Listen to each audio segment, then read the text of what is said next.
Hallo, on se retrouve aujourd'hui pour une nouvelle vidéo sur la prononciation des lettres en allemand. Et aujourd'hui, je vais te donner 5 techniques pour bien prononcer la lettre H, donc le H en allemand. Si cette thématique t'intéresse, je te rappelle que tu peux trouver mon article complet sur la prononciation des lettres en allemand avec plein d'exemples concrets, des mots et des exercices. Je te mets le lien dans la description de cette vidéo, au-dessus ou en dessous si tu es sur Facebook ou sur YouTube, ça dépend. Mais voilà, tu vas le trouver et c'est sur mon site Apprendre naturellement. Alors pourquoi est-ce que c'est important de voir ensemble la prononciation de la lettre H? Parce qu'en fait, beaucoup de Français se trompent.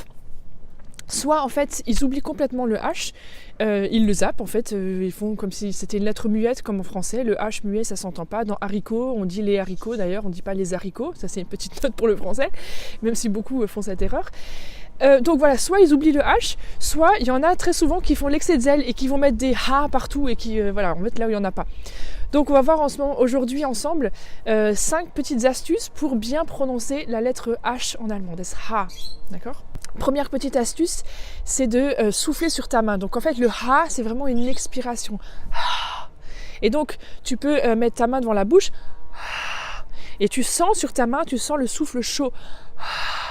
Donc là on est vraiment en train d'expirer. Mais c'est vraiment... J'expire et je sens le souffle chaud. Deuxième petit exercice pour t'entraîner à bien prononcer le H en allemand, la lettre H, c'est de souffler sur un miroir.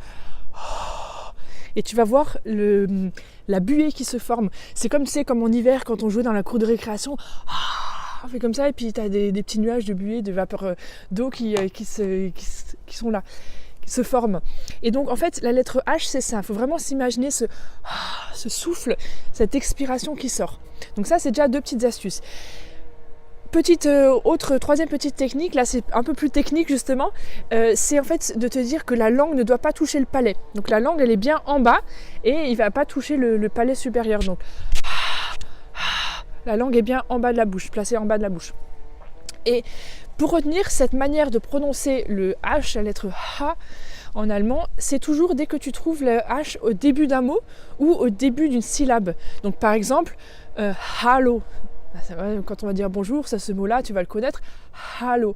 Ou bien Hamburg, die Stadt Hamburg. Heißen, ich heiße. Haben, ich habe. Donc là, on a toujours ce haben, heiße. Et donc, 5e astuce pour bien prononcer la lettre H, c'est de couper les mots en allemand. On a tendance, nous les Français, à vouloir tout lier, parce que c'est vrai que dans la langue française, c'est très lié. Dans la langue allemande, on coupe les mots. Et c'est vrai que si tu parles en français en coupant les mots entre eux, bah tout de suite ça sonne pas très joli en français. C'est pour ça que souvent les Français ils ont l'impression que l'allemand ça sonne pas beau. C'est pas ça, c'est simplement qu'ils coupent les mots. D'ailleurs ça nous aide aussi à les comprendre puisque les mots sont bien différenciés les uns des autres. Donc quand tu dis ich heiße, c'est pas ich scheiße parce que là tu es en train de dire un gros mot, ou bien ich habe, mais ich habe, ich habe. D'ailleurs la prononciation de ich dans ich, je t'en ai déjà parlé dans une autre vidéo, je suppose que tu l'as déjà vue. Sinon, tu peux aller la voir maintenant sur ma playlist de YouTube où j'ai plusieurs vidéos sur la prononciation des lettres en allemand. Donc vraiment, ich habe, ich heiße, ich habe, ich heiße. Je te laisse essayer de bien les écouter, puis essaye de les répéter avec moi. Ich heiße, ich habe. Vraiment de couper les mots, c'est très important, et puis de bien prononcer ce comme je te l'ai expliqué. 2 autres mots très simples que tu connais certainement ou qui sont très basiques à connaître, où le H est en début de mot. Das Haus, der Hund, der Hund. Attention, dans der Hund, tu as bien vu la prononciation du R, dont je t'ai déjà parlé aussi. C'est pas der Hund, ça fait super français. Der Hund. Der Hund. On fait une petite coupure juste avant le H. Der Hund, das Haus. Et c'est pas das Haus ou der Hund. Là, on a fait la liaison. Donc vraiment, je te rappelle de couper bien entre les mots. Der Hund, das Haus. Maintenant, je te propose avec moi d'essayer de lire cette petite phrase. Donc tu peux la lire en même temps que moi et puis essayer de la répéter. Si tu veux, tu peux stopper la vidéo aussi pour t'entraîner à la lire avec moi. Ou la lire tout seul aussi. Hallo, ich heiße Hans und komme aus Hamburg. Hallo, ich heiße Hans und komme aus Hamburg. Attention ici, je te parlais au début de la vidéo de ceux qui font l'excès de zèle et qui mettent des H là où il n'y en a pas. Et souvent j'entends des Français qui mettent par exemple un H, juste avant le mot aus. Donc ils vont dire ich heiße Hans und komme aus Hamburg. Parce que bon, à force de vouloir mettre des H partout, ils en mettent là où il n'y en a pas. Attention, hein, c'est ich heiße Hans und komme aus Hamburg. Komme aus Hamburg. Tu vois, je coupe bien les mots entre ça. C'est vraiment très important si tu veux bien prononcer l'allemand. Ich komme aus Hamburg. Ich heiße Hans und komme aus Hamburg. Deuxième petite phrase pour t'entraîner. Ich habe ein schönes Haus und einen kleinen Hund. Ich habe ein schönes Haus. Das Haus. Ich habe ein schönes Haus und einen kleinen Hund. Ich habe ein schönes Haus und einen kleinen Hund. Und einen kleinen Hund. Voilà, tu peux stopper la vidéo à ce moment-là et puis essayer de relire cette phrase. Ich habe ein schönes Haus und einen kleinen Hund. Je te laisse t'entraîner? Ok, c'est super. C'est vraiment important de bien travailler la prononciation des lettres en allemand. Pourquoi? Parce qu'il t'est certainement déjà arrivé, si tu as fait un séjour en Allemagne, si tu as parlé avec des Allemands, de dire une phrase qui était tout à fait correcte, où les mots étaient bien justes, le vocabulaire bien choisi, et en fait les gens ne te comprennent pas.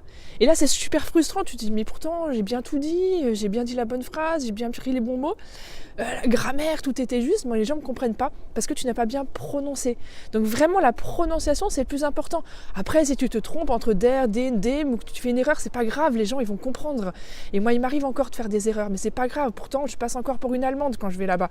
Donc vraiment l'important c'est la prononciation, et pour ça il faut vraiment t'immerger, t'imprégner de la langue. C'est pour ça qu'un des lions de ma méthode c'est l'immersion. C'est vraiment important d'écouter l'allemand régulièrement, de regarder les vidéos d'immersion que je propose sur ma chaîne YouTube, ou d'aller écouter des films en allemand. Voilà, on n'est pas là sur le sujet de l'immersion, mais tu vois vraiment que tout est lié, et que si tu veux vraiment progresser en allemand et apprendre à parler naturellement, il faut vraiment t'immerger et faire un effort sur ta prononciation, et donc ça passe par l'écoute. Voilà, c'était la petite parenthèse. Je te disais au début que le ha, on le trouve en début de mot, je t'ai donné des exemples, mais on le trouve parfois aussi à l'intérieur d'un mot. Et donc là, c'est quand il est au début d'une syllabe. Par exemple, dans sich unterhalten, unterhalten, sich unterhalten, die Gesundheit, die Gesundheit. C'est pas die Gesundheit, die Gesundheit. Là, il y a le ha. Il est un peu plus court, mais on l'entend quand même. Die Gesundheit. Die Berghütte, die Berghütte. Es ist eine Hütte in den Bergen. Eine Hütte ganz oben in den Bergen, die Berghütte. Donc ça peut être des mots composés, tu vois, et puis le ha il est à l'intérieur et donc on l'entend bien. Ça peut être aussi dans des syllabes, voilà. Et donc au début d'une syllabe, vraiment le H, la lettre H s'entend vraiment comme on l'a travaillé. Alors, petit rappel, si tu as vu ma vidéo sur la prononciation des lettres, je t'en ai déjà parlé. Parfois, le H, quand il est à l'intérieur d'un mot et qui vient après une voyelle, là, il n'est pas prononcé comme on vient de le voir, mais il sert simplement à montrer que la voyelle va être longue. On l'appelle en allemand das Dehnungs-H, parce qu'il rallonge la voyelle qui est juste avant. Et donc là, quelques petits exemples. Der Zahn, c'est pas der Zahn, der Zahn. Der Stuhl, drehen, wohnen. Donc tu vois, la voyelle qui est juste avant le H est plus longue. Par contre, le H n'est pas prononcé comme un H. Donc là, c'est un H muet. Der Zahn, der Stuhl, drehen, wohnen. Quoique dans drehen, on l'entend presque. Hein. Drehen, wohnen. Mais en tout cas, c'est pas drehen, drehen, drehen. Donc là, il est vraiment très très léger, mais sinon, voilà, quand il est à l'intérieur d'un mot, après une voyelle, de manière générale, on ne l'entend pas. Il sert juste à prolonger la voyelle. Voilà, j'espère que tu as bien compris ces 5 petites astuces pour bien prononcer la lettre H. Si tu as d'autres questions, n'hésite pas à les poser dans les commentaires de cette vidéo, je me ferai un plaisir d'y répondre. Et maintenant, je t'invite à regarder à nouveau cette vidéo pour t'entraîner à bien prononcer la lettre H avec moi, le H, dans les exemples que j'ai donnés dans cet exercice. Allez, à bientôt. Ciao.